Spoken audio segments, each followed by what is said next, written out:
third statement is the odd statement. We can see that the first statement actually establishes the premise. In English, there is no systematic rule for the naming of numbers. After that, we have examples in this statement as well as everything else other than 3. Statement 1 says, after 10, we have 11 and 12, and then the teens, 13, 14, and 15, and so on.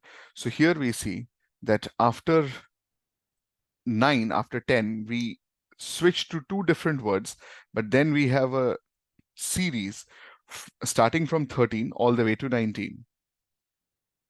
Next up, we see that statement 2 continues this argument. Even more confusingly, some English words invert the numbers they refer to. The word 14 puts the 4 first, even though it appears last. 4 then continues this argument further. For multiples of 10, English speakers switch to a different pattern, 20, 30, 40, and so on. And finally, we have 5, which says, if you didn't know the word for 11, you would be unable to just guess it. You might come up with something like 1 teen. So we see that this might be closer to statement 1, but in any case, we see all of these statements, including 1, they give us examples of this arbitrary system of numbering. We see here, this is mentioned as confusing, even more confusingly, and the word 14 is mentioned, where the 4 in the writing of the number 14 it comes later, it's 1, 4. But in the naming of the word, it comes first, and then the teen comes. We see that in the multiples of 10, there's a completely different system where 20, 30, and 40. In particular, if we think about 40, then here 4 comes first because it's 40. And in 40, the word 4 is referred first. And then again, in 5, we say that if we didn't know the word for 11, we'd not understand that the sequence continues from 10 onwards up to 11 and 12, 2 different words, and then the teen starts. So we might think that everything which comes after a 1 would probably have the word teen attached with it. So we might say that if we didn't know the word 11, then we might say that 1 is written or named as 1 teen. In all of this, we have examples. Now, if we look at statement 3, we find it says it can take children a while to learn all these words and understand that 14 is different from 40. So we find here that both of these phrases, they refer to implementation or application, or even the result, the implication of what is mentioned in the other statements. It can take children a while to learn all these words because there seems to be no systematic rule for naming of numbers. Also understand that 14 is different from 40. 14 different from 40 is sort of established in this word and this phrase, but that said, 3 is the one which is a functioning conclusion to all of this, while 1 and all the other statements, they give us the examples to the premise mentioned or introduced in 1. So we realize that it is statement 3 which is the most different. So we have cleared 1 clearly. 2, 4, and 5 also relate to that. The one statement which is the most different is statement 3. Thus, the correct answer is 3. The odd statement is 3. On reading the statements, we realize that 1 and 5 establish the larger premise, and then 4 directly connects with this. 5 is, in all probability, the opening statement. Now, we don't have to sequence the statements, but it is evident. It introduces the capacity that we are talking about here, the ability to perceive and interpret other people's behavior. One of the most fascinating human capacities is the ability to perceive and interpret other people's behavior in terms of their mental states. This capacity, it forms the overall premise of the passage, of this given paragraph. Next, we see 1 says, having an appreciation of the workings of another person's mind is considered a prerequisite for natural language acquisition, strategic social interaction, reflexive thought, and moral judgment. Now, this is a very confusing part. It adds to the difficulty of this question. A prerequisite for natural language acquisition. strategic social interaction, reflexive thought, moral judgment. At first glance, we think that what is mentioned in statement 2 as the development of one's cognitive abilities relates with this language acquisition, social interaction, etc. So we might not immediately eliminate 2 or consider 2 as the odd statement. We'll come back to that. If you look at 3 and 4, 3 further adds to the difficulty by going slightly away. It talks about the evolutionary origin, but it still talks about the capacity. Though we must speculate about its evolutionary origin, we do have indications that the capacity evolved sometime in the last few million years. So this talks about the origin of the capacity. And then 4 says, this capacity develops from early beginnings in the first year of life to the adult's fast and often effortless understanding of others' thoughts, feelings, and intentions.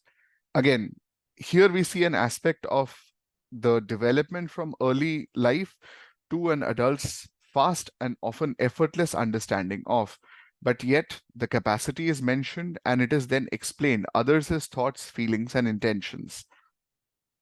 3 talks about the origin, its evolutionary origin, but we do have indications that the capacity evolved sometime in the last few million years. There might be a tendency to mark 3 as the answer, but now if you look at 2 carefully, we would realize that 2 actually does something different. First off, it again brings a different aspect to the interaction. It is a theory of mind, though some scholars prefer to call it mentalizing or mind reading. Here, we are talking about what scholars prefer to call this particular capacity. But the subject is a theory of mind, a theory, not the capacity. The capacity itself is not mentioned here. What the author of these lines is calling this thing is a capacity. Theory doesn't directly connect. What scholars are calling this also doesn't directly connect. But one might say that this is a slightly different perspective of the capacity, and similarly, there's a different perspective or a different aspect being discussed in 3. 3 talks about the evolutionary origin, which does not itself go into an explanation of what the capacity is. It does establish the word capacity. It calls the ability the capacity, which keyword connects with the other statements. So we find that 2 and 3 are very close. But that said, 2 still has one further aspect. This one is the most difficult to see here. This one is the most obscure, and it hides in plain sight, but it can easily be overlooked. Now we'll bring in this argument, as we had first noticed, which is important for the development of one's cognitive abilities. Now, cognitive abilities refers to a much broader aspect of capacity and abilities. Cognitive is one's own ability, the ability of the development of the mind. This relates to what is mentioned here in the subject as a theory of the mind. But statement 1, which we have seen 1 and 5 are connected. So which one do we connect? 1, 5, and 4 have been eliminated. In fact, let's put that in. These all define the capacity. So between 2 and 3, which one is different? 2 is most different because it talks about one's cognitive abilities. And here we are talking about natural language acquisition. So language is a cognitive ability, but more importantly, we are talking about understanding or having an appreciation for the workings of another person's mind. And if we notice, we'd realize, if we look carefully, we'd realize that all these skills mentioned in the first statement, they are interactive skills. Language helps us interact with another person, with other people, and having an appreciation or maybe even an understanding of another person's mind, it helps us communicate better. Language becomes more efficient because of this understanding. Social interaction directly refers interaction. Reflexive thought would usually be on things which have happened around us.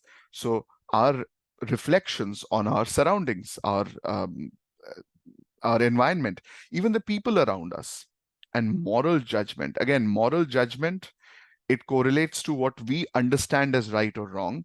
And that comes from a social understanding, an understanding of how other people think.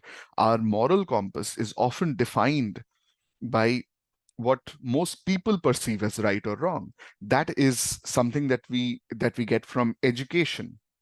Everything else which talks about an appreciation of the working of another person's mind, understanding other people's behavior in terms of their mental state, or other people's understanding of other people's thoughts, feelings, emotions, intentions, etc., all of these connect. What does not connect is one's cognitive ability. In cognitive ability, we have talked about many other things. It's the development of the mind, it's the development of cognition, but it doesn't necessarily talk about interaction. The theory of the mind goes away because it does talk about the mind, but it is talking about a theory. It's not talking about any kind of capacity. And what scholars prefer to call it, clearly different, because we are not concerned with etymology here. So we find that between 2 and 3, though these statements are very close, we can clear out 3 as being connected. It is statement 2 which is the most different from the other statements. There are quite a few different factors which differentiate 2 from the others. So the odd statement is 2.